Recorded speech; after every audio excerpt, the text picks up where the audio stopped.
The wind carried the smell of rain and wood smoke across the valley that night, spring through the cracks of the old barn like a restless spirit. The man moved quietly, his boots brushing against dry hay as he checked on the horses one last time before turning in. Life on the frontier had hardened him, taught him silence, patience, the kind of awareness only a man who had lived too close to danger could understand. Yet nothing in all his years of war loss, loneliness, had prepared him for what he found lying in the shadows of his own shed. At first he thought it was an animal. The weak rustle of hay, the faint sound of breath that came and went like a dying flame. But when the lantern light reached the far corner, the sight froze him in place. There, half covered in straw, pale and trembling, lay a woman. Her dress was torn, her skin bruised and smeared with dirt, her lips cracked as if she hadn't tasted water in days. For a moment, he didn't breathe. She looked too still, too fragile, as though life itself was slipping away from her. Then she stirred, her eyes fluttering open, catching the faint glow of the lantern. Fear filled them first, then confusion. He knelt beside her, his large hand hovering uncertainly above her shoulder. "Easy," he murmured, his voice low, carrying that calm steadiness of a man used to danger. "You're safe here." But even as he said it, he wasn't sure it was true. Safe wasn't something anyone could promise in this land, not when the soil still held the memory of blood, not when men carried grudges that lasted generations.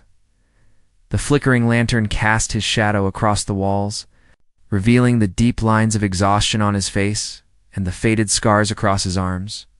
He'd spent years fighting men from her kind, and she from his. Yet now, here she was, his enemy's wife. Or what remained of her. Her voice came as a whisper. "Don't. Send me back." The words hit him harder than he expected. He didn't answer right away, only reached for the water flask hanging by the post. When he held it to her lips, she drank greedily, coughing between sips, tears spilling down her cheeks. She wasn't crying from gratitude. It was the kind of crying born from too much pain, too much hunger, and too many nights alone with the sound of one's own heartbeat as company. He looked at her closely then, and recognition struck him like a bullet. He'd seen her before months ago, standing beside her husband when a trade agreement turned into bloodshed. That husband had led a raid against his people, burning their shelters and leaving graves in their wake.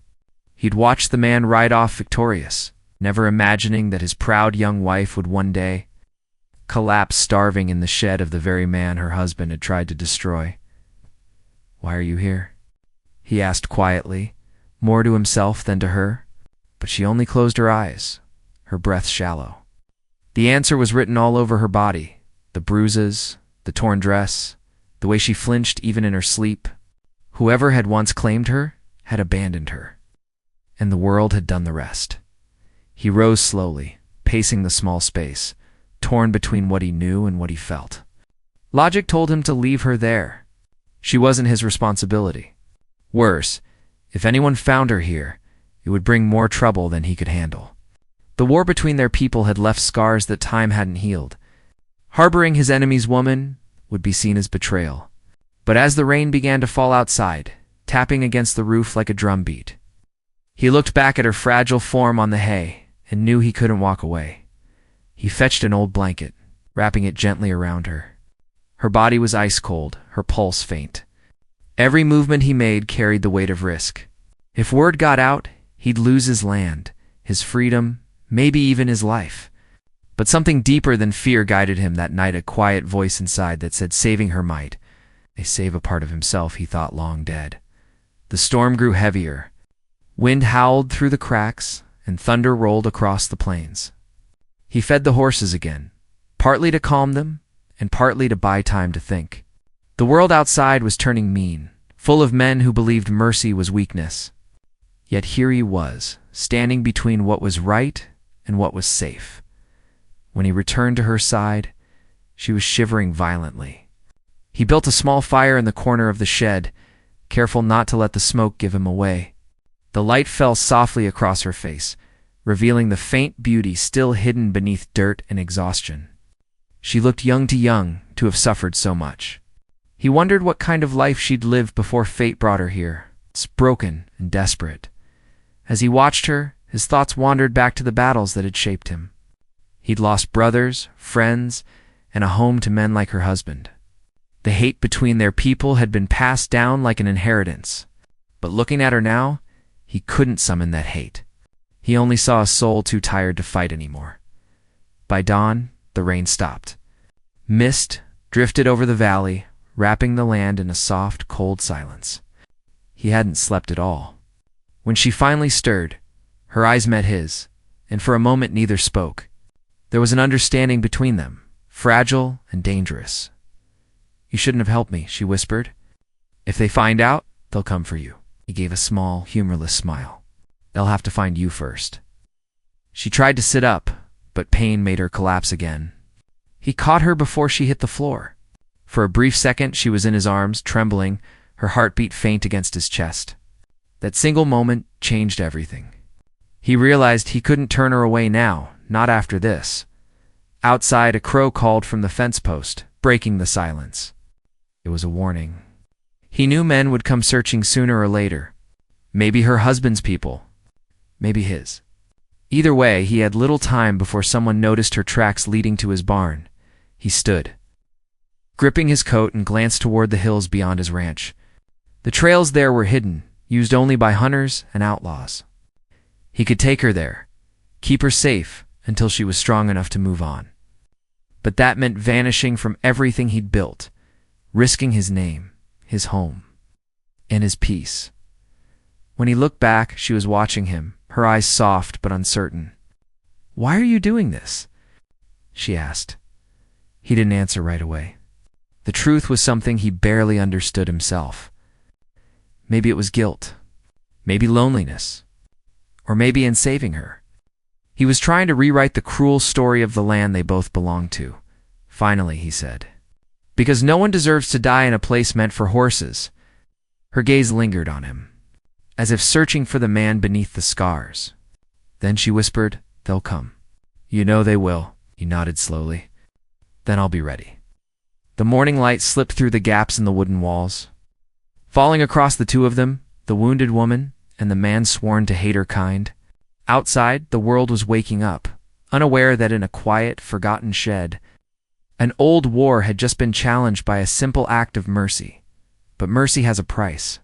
And as distant hoofbeats echoed faintly in the valley, he realized that the cost of saving her life might soon demand his own. The sun climbed slowly over the distant ridges, painting the plains in pale gold and smoke-blue shadows. The man stood by the doorway of the shed, one hand resting on the wooden frame as he watched the world wake. The night had been long, filled with doubts that refused to leave his mind. He had spent years surviving by following rules of silence and caution. But now one starving woman had turned his whole life on its head.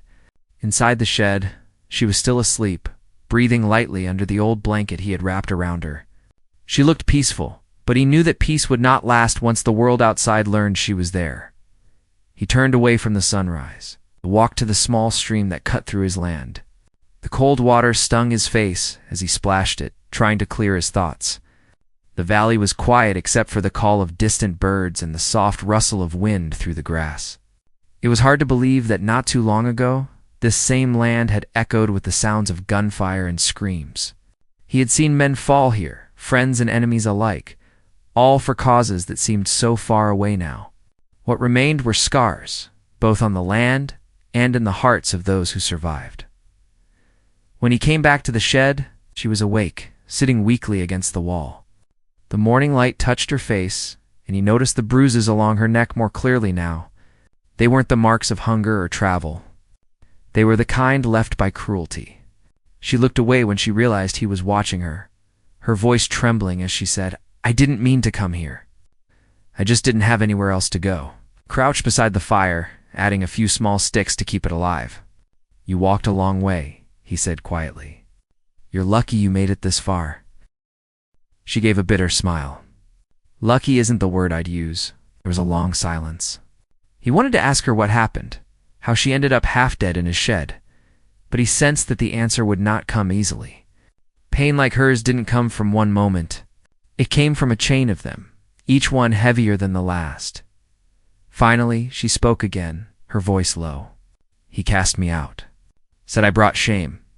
After the last raid, his men turned on him. They blamed me for it. Said I was the reason he lost half his horses. He left me behind to prove a point.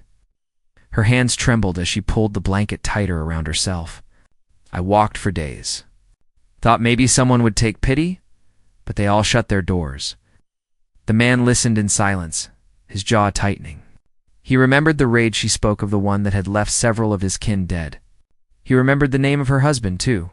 The thought that the same man who caused so much suffering had left his own wife to die in the cold brought a hard knot to his chest.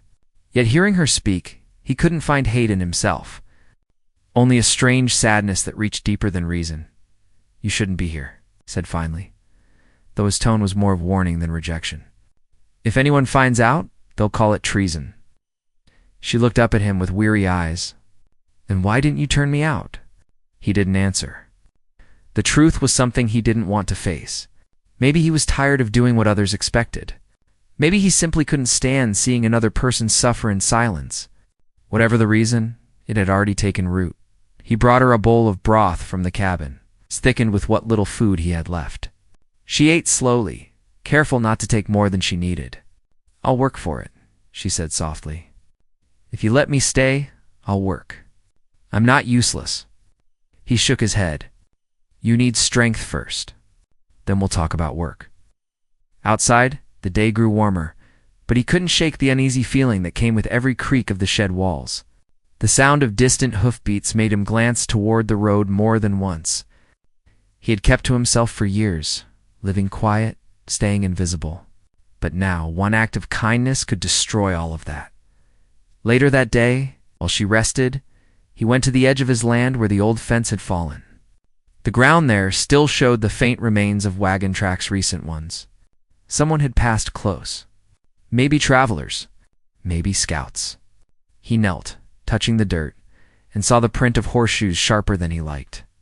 It meant, whoever they were, they had stopped nearby. He stood for a long moment, the breeze tugging at his hair, before heading back toward the cabin. Inside the shed, the woman was awake again, her eyes alert now instead of dazed. "You're expecting someone," she said quietly, noticing the way he scanned the horizon every few minutes. "No," he replied, "but someone might be expecting me." He didn't tell her that men from both sides often passed through this, valley traders, scouts, sometimes bounty hunters. Word traveled fast across the frontier, and secrets rarely stayed buried for long. He could already imagine how the story would spread if they found her here, that the man who once fought for battles now hid the wife of his greatest enemy. It would bring questions, suspicion, and revenge. By late afternoon, she was able to stand with his help. Her legs shook, but she refused to stay still. "If I stay hidden, they'll never stop looking," she said. "You'll lose everything." He looked at her steadily. "If I send you out there now, you won't last the night. You're not strong enough." Her gaze hardened, though tears shimmered in her eyes. "Then why do you care?" He opened his mouth to answer, but no words came. Instead, he handed her a piece of bread and turned away, his heart caught between anger and something he didn't want to name. Caring was dangerous. It was the one thing he had promised himself he would never do again. As the evening shadows grew long, he returned to his cabin and began to prepare supplies, quietly extra blankets, a canteen, dried meat. He didn't know how long he could keep her there, but he knew he couldn't leave her defenseless. While he worked, her voice came from behind him, faint but clear. "They'll come for me. You know that, don't you?" "I know," he said, without looking back. "And when they do?" He paused, his hands still on the rope he was tying. "Then we'll see what kind of man I really am." Her eyes softened for a moment, but she said nothing more. The night returned with the same quiet it had the evening before. He made a small fire again, its light casting a glow across the barn walls. Outside, coyotes howled in the distance, their cries echoing through the valley. She lay down again on the hay, and for the first time her body seemed to relax. Maybe it was the food, or maybe it was the faint feeling of safety. He watched her for a while before stepping outside, leaning against the post, his thoughts heavy. The stars stretched endlessly above him, cold and bright. Somewhere out there were men hunting. One of them would surely be her husband. He remembered that man clearly, his arrogance, his cruelty, the way he'd looked down on everyone he deemed beneath him. The thought of that same man leaving his wife to starve filled him with a slow-burning anger. But beneath the anger was something even more dangerous, a growing need to protect her, no matter what it cost. When dawn came again, he found her awake, already trying to help by sweeping the shed floor with a broken branch. "You shouldn't be up," he said, but she only gave him a small, tired smile. "I've been useless long enough," she replied. That day passed quietly, though the tension never left him. Each sound in the distance made his hand drift to the rifle by the door. Every time a bird took flight, he wondered if it was warning of someone approaching. The silence between them was filled with unspoken things, gratitude, guilt, and the growing realization that their fates were now tangled together. By evening, clouds gathered again, thick and heavy with rain. He was cutting wood when he noticed movement far across the ridge, a small line of riders moving slow but steady. His breath caught, too far to be certain, but close enough to mean danger. He dropped the axe, eyes fixed on the horizon. Inside, unaware, she was folding the old blanket, humming faintly under her breath, trying to bring a trace of normal life into a world that had forgotten what peace felt like. He stood frozen, knowing that before another dawn, choices would have to be made. Choices that would test not only his courage, but the line between mercy and betrayal. The sound of thunder rolled once again across the valley, and as he looked toward the riders approaching from the distance, he knew the past he had tried to bury was already on its way to find him. The line of riders across the ridge moved like shadows against the fading light, and his heart tightened as he counted them. 4, maybe 5. They were too far to make out faces, but their formation told him enough. These were not travelers. They were searching for something or someone. He stepped back into the barn quietly, his boots barely making a sound on the old boards. The woman was still near the corner, folding what little she had used through the day. She looked up when she saw his face, reading the worry before he could speak. "They're coming," said simply. Her hands froze around the edge of the blanket. "Are you sure it's them?" He nodded once. "Riders don't come that way unless they're looking for trouble. You need to stay quiet no matter what happens."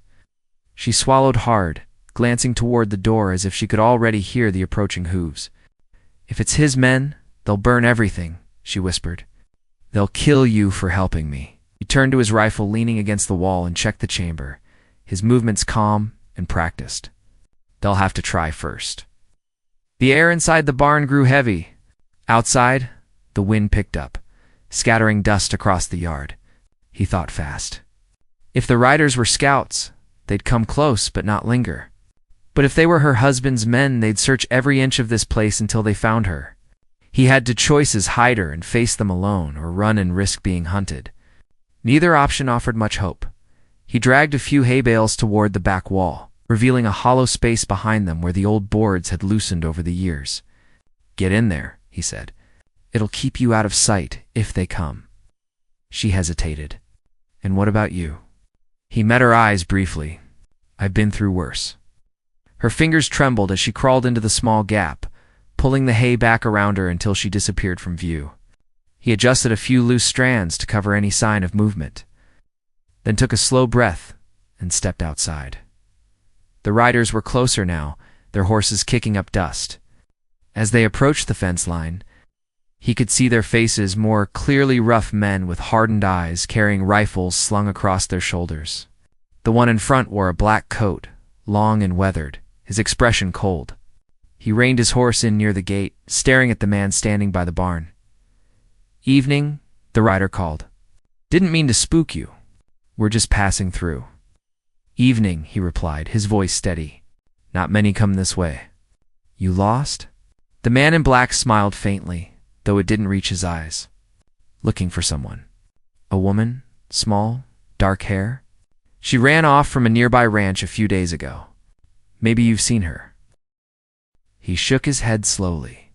"Haven't seen anyone in weeks. This valley's quiet now." The rider tilted his head, studying him. "You live alone here?" "Always have." Silence stretched. Behind him, he could almost hear her breathing through the wall. The smallest sound would ruin everything. The rider's eyes swept across the barn, the fences, the cabin beyond. Mind if we take a look around? His fingers tightened slightly around the rifle in his hand. Depends who's asking. The man's smile faded. Just concerned citizens, friend. That woman's in danger. Her husband's offering a reward for her safe return. Safe. He repeated the word with quiet disbelief. Doesn't sound like she left safety behind. The rider's expression hardened.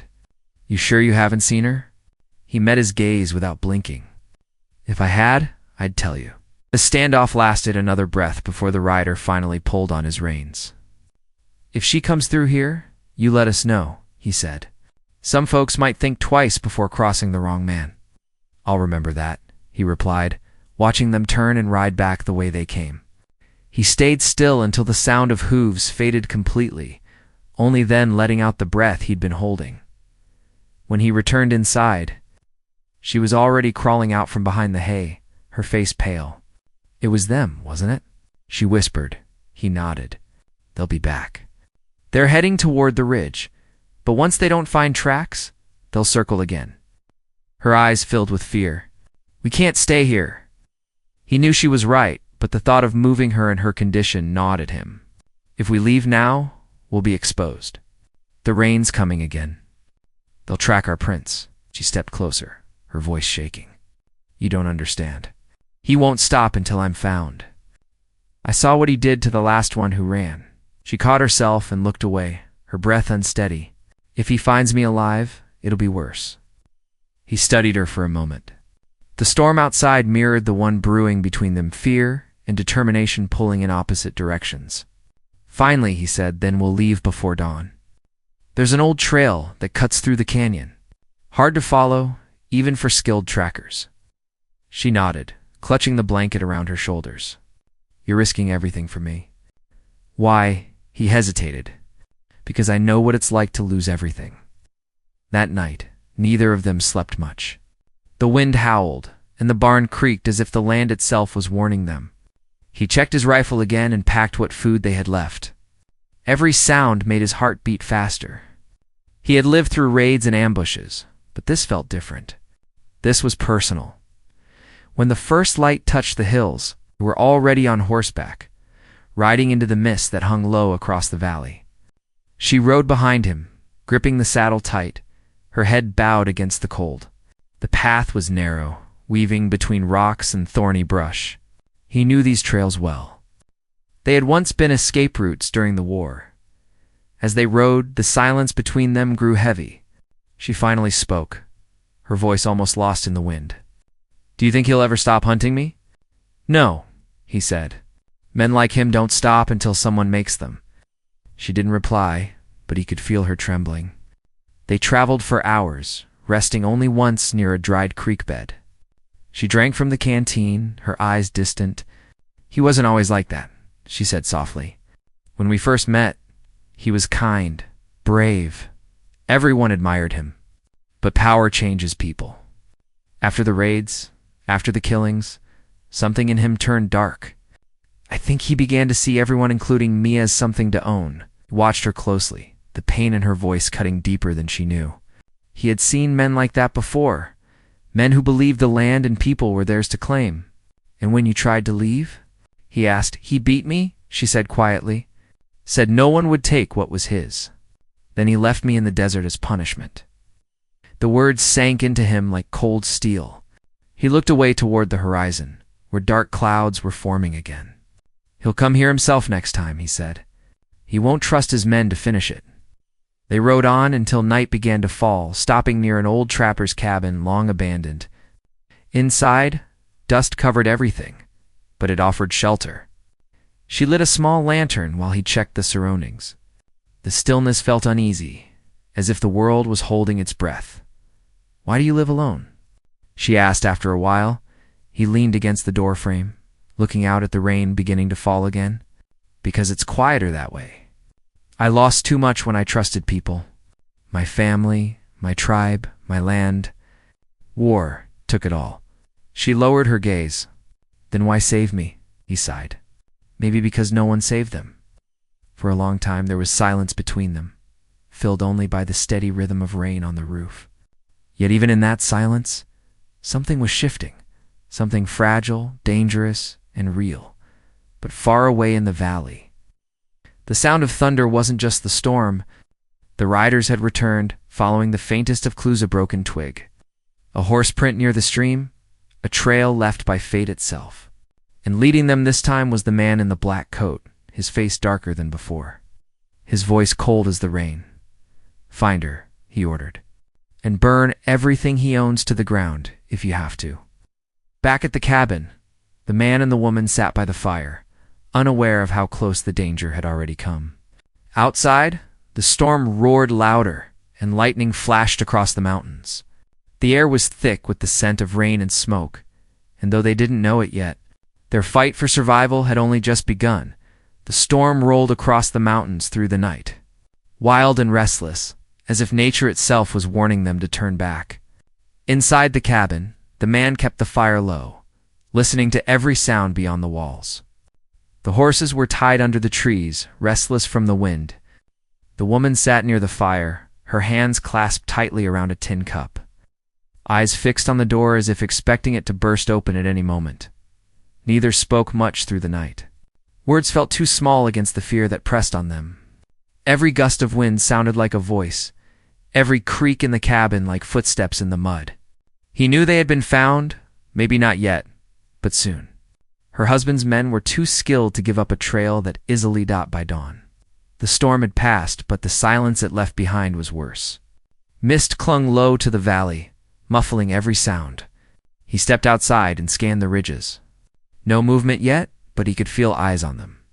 He had lived long enough on the frontier to know when he was being hunted. Inside, she was trying to help pack their few supplies, though her hands shook as she worked. He could see the exhaustion in her movements, but she refused to rest. "If we keep moving, maybe we can reach the river by night," she said softly.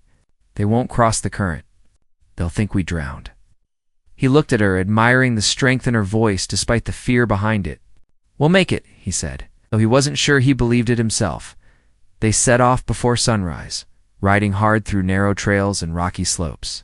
The air was cold and sharp, carrying the smell of wet pine and smoke from some faraway fire. Every now and then, he glanced behind them. The path was clean for now, but tracks didn't stay hidden forever. Around midday, they stopped by a cliff overlooking a narrow canyon. From there, he could see miles of open land below, the kind of place where anyone traveling would be easily spotted. "We'll need to stay to the shadows," he said. "They'll ride through the open plains. We'll keep high and move slow." She nodded, gripping the reins tighter. "You've done this before?" "Too many times," he replied quietly. They began the long descent through the canyon, guiding their horses through mud and fallen rocks. The air grew thick and still, the kind of silence that made even breathing sound loud. Halfway down, the woman's horse stumbled, letting out a frightened cry. The sound echoed across the valley like a warning bell. He turned instantly, eyes scanning the ridges. "We have to move faster," he said. "They'll have heard that." They pushed forward until the canyon opened into a small stretch of forest. There, they stopped to catch their breath. He built a small fire to warm the horses, then turned to her. "If they catch up to us, we'll split," he said. "They'll go after me first. You follow the river north." Her eyes widened. "I'm not leaving you." He held her gaze, his voice firm. "You will, if you want to live." Before she could argue, the faint sound of hooves reached them through the trees. It was distant, but steady. He put out the fire with his boot and motioned for silence. The forest grew tense, the only sound the slow drip of water from the leaves. Minutes later, the riders appeared through the mist, 3 of them this time, spread out and cautious. He recognized the man in black at once, sitting tall in the saddle, scanning the ground like a wolf catching scent. Her husband. The woman froze when she saw him, her hand flying to her mouth. The man gently pulled her behind a fallen log, lowering his voice to a whisper. "Stay here. Don't move." He crawled quietly through the brush, rifle in hand, positioning himself between the riders and the cabin they had just left behind. His breath was steady, his mind clear. He'd fought before. He knew how to wait. The men dismounted, spreading out, checking the tracks. "They came through here," the husband said. His voice was calm to calm. "The tracks are fresh." One of his men kicked at the ashes of the small fire. They stopped to rest. "We're close." The husband's eyes narrowed. "Then keep looking. She can't hide forever. The man with her he'll die for this." The sound of his voice twisted something inside the man hidden in the brush. He had faced killers before, but there was something different about this one coldness wrapped in pride. A man who believed everything he touched belonged to him. When the riders moved farther up the path, he signaled the woman to mount. They rode in the opposite direction, through a ravine so narrow the branches tore at their clothes. Mud splashed against them, and the horses slipped on wet stone, but they didn't stop. The sound of pursuit returned, faint at first, then louder. By evening, rain began again, turning the path to slick clay. They reached the edge of the river, a roaring current swollen by the storm. She looked at the rushing water, panic flashing in her eyes. "We can't cross that. It'll kill us. It's the only way," he said.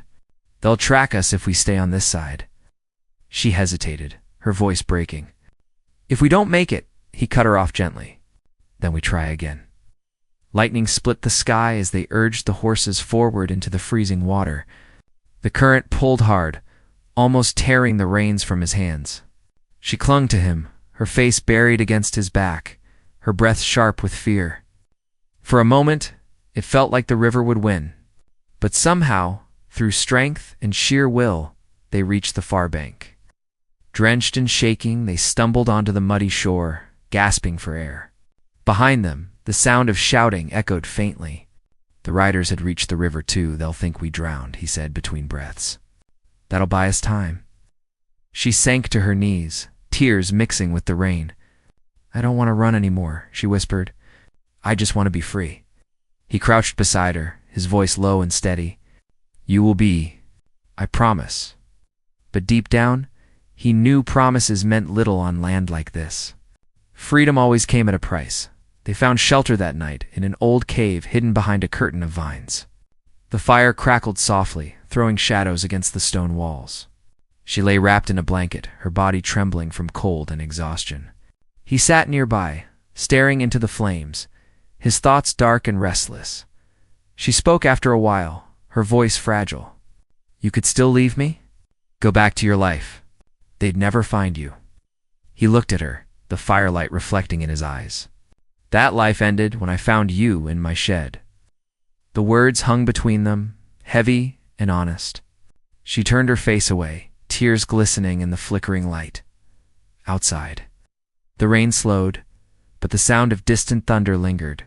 Somewhere out there, her husband was still hunting, relentless as ever. The man knew it was only a matter of time before he caught up. But something inside him had changed. He was no longer just running to save her life. He was fighting to protect something he hadn't felt in years, a sense of purpose, redemption. Before dawn, he left the cave quietly, climbing to the ridge to scout the valley below. What he saw made his heart drop. Smoke rose in the distance. The cabin was burning. Her husband's men had found it and destroyed everything. There would be no going back now. He returned to the cave, his expression grave. "They've found the cabin," he said. "They'll know we crossed the river." She met his gaze, fear flickering in her eyes. But there was something else there to resolve. "Then we stop running," she said softly. "We make our stand." He nodded slowly. "If that's what it takes." The fire crackled between them as dawn painted the world in shades of red and gold. Outside, the forest waited in silence. The hunt was nearly over, but the real fight was just beginning. Both of them knew that when the sun rose higher, their fates would meet the edge of whatever destiny had been waiting all along. The first light of dawn spilled softly through the trees, washing the valley in a calm that felt almost unreal. The night before had been endless, filled with tension and the sound of distant thunder that seemed to echo their fears. Now the storm had passed, but its silence carried the weight of everything they knew was coming. He stood at the mouth of the cave, watching the horizon with careful eyes. The smell of smoke still lingered faintly in the air from the burned cabin across the river. That life, everything he'd once built, was gone. But standing behind him was a reason to keep going. She stepped out from the shadows. Wrapped in the blanket he had given her, her face pale but calm. The look in her eyes was different, no longer just fear, but quiet strength. "They'll come," she said softly. He nodded. "I know." "Then let's finish it," she whispered. He turned to face her fully. "Once we do, there's no going back. If we win, we start over. If we lose—" She stepped closer, interrupting him gently. "If we lose, at least we won't run anymore." The words hit him deep. He saw in her the same fire he'd lost long ago, the will to stand even when everything was against you. For a moment, he almost smiled. "Then we make our stand," he said. They spent the morning preparing. He checked his rifle and the small stash of ammunition he had carried through the wilderness. She helped gather dry branches for cover, her movements careful but steady. The forest around them was alive with quiet anticipation, as if the world itself was holding its breath for what was about to happen. By midday, the first signs appeared. The faint echo of hooves reached them from the ridge above. She froze, her fingers tightening around the edge of her blanket. He motioned for silence, crouching low. Through the thick brush, he saw 3 riders enter the valley, scanning both sides of the river. Then came a fourth, the man in the black coat, her husband. Even from this distance, his presence was unmistakable. They watched as the riders dismounted, leading their horses along the riverbank. "They'll follow the tracks," the man whispered. "We'll use the ridge. It's narrow, and it'll force them one by one." She looked at him, her eyes filled with worry. "You're not thinking of fighting them alone, are you?" "I'm thinking of ending this," he replied quietly. "For both of us." He led her to a spot behind a cluster of rocks, near the ridge's edge. From there, she could see everything the riders below. The trees swaying and the wide sky that seemed to stretch forever. He placed his rifle down, adjusting its aim. "If something happens to me, follow the river north," he said. Her voice trembled. "Stop talking like that." He looked at her for a long moment, and something softened in his eyes. "You gave me a reason to fight again. That's not something I forget." Before she could reply, a sharp crack echoed through the volley a rifle shot. The bullet struck the ground near them, sending dust flying. The riders had seen movement. "They've spotted us," he shouted. He returned fire, his shot precise, echoing off the rock walls. One of the riders fell, his horse bolting into the trees. The others took cover, firing back. She covered her ears as bullets struck the rocks around them, splintering pieces of bark and stone. The man reloaded quickly, keeping his focus. His heartbeat was steady, his movements deliberate. Years of surviving on the frontier had taught him that fear only made you die faster. Below, her husband barked orders, his voice rising in fury. "Flush them out. Bring her to me alive." The woman's eyes filled with tears, but not from fear. She was angry now. Angry at the man who had hunted her, who believed she would always belong to him. She picked up the spare revolver from his pack and looked at him. "I won't hide anymore." He didn't have time to argue. More riders were climbing the ridge, moving fast. He fired again, hitting one of the attackers before ducking behind cover.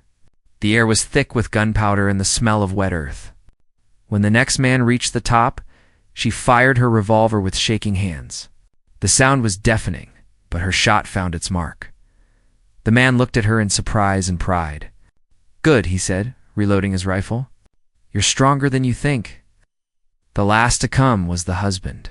He climbed slowly, his dark coat flapping in the wind, his face twisted with rage. When he reached the ridge, he called out, "You think you can hide her from me? She's mine." The woman stepped out from behind the rocks before the man could stop her. "Not anymore," she said firmly. Her voice was calm, steady, but filled with years of pain finally finding release. The husband raised his weapon, but before he could fire, the man moved between them. The shot rang out, echoing across the valley. For a second, everything was still. Then her husband dropped his rifle, his shoulder bleeding. The man stepped closer, aiming again but hesitating. He didn't want to kill, not unless he had to. "Walk away," he said coldly. "This ends here." But pride was stronger than reason. Her husband lunged forward, trying to grab the rifle. They struggled briefly, the sound of boots scraping on rock, the grunt of effort. The woman watched helplessly, tears running down her face. Then, with one final push, the man sent his enemy sprawling backward, tumbling down the ridge into the brush below. Silence followed. Only the wind remained. The man stood, breathing hard, lowering his rifle. She ran to him, clutching his arm. "Is it over?" she whispered. He looked down the ridge. "It's over." They stayed there for a long time, neither speaking, just listening to the quiet return to the valley. The birds began to sing again, and the smell of rain faded into the scent of pine. For the first time in what felt like forever, peace returned. Days passed as they made their way north, leaving the river and burned cabin behind. They found a small settlement hidden between two hills where no one asked questions and no one cared about the past. The people there traded warmth for work, and he found his strength again in building fences and tending horses. She helped in the small garden behind their cabin, her laughter slowly replacing the silence that had once surrounded her. One evening, as the sun set over the hills, she stood outside watching the sky turn gold. He came beside her, his rough hands now steady, his face gentler than before. "You ever think about going back?" he asked quietly. She shook her head. "There's nothing left to go back to, only forward." He nodded. "Then forward it is." They stood there for a long time, side by side, the world finally quiet. The pain, the loss, the fear, all of it had brought them here, to a place where they could start over. The past had chased them, nearly destroyed them, but it had also led them to something neither had expected, a chance at peace. As the stars began to appear above the hills, she leaned against him, her voice soft. "When you found me, I thought it was the end, but it was the beginning." He smiled faintly. Sometimes the worst storms bring the best mornings. In that quiet valley, under the open sky, the echoes of their struggle faded into memory. The land that had once witnessed pain now held the promise of healing. And though their scars would never completely fade, they carried them with pride, not as reminders of what they'd lost, but of what they'd survived. Their story became part of the valley's whisper, told by wind and remembered by the earth, the tale of a man who risked everything to save his enemy's rejected wife, and the woman who taught him that even in the harshest wilderness, there was still room for love, forgiveness, and a second chance at life. And as the night deepened, with the fire crackling softly and the sound of crickets rising in the distance, they finally found what both had been searching for all along, not just freedom, but home.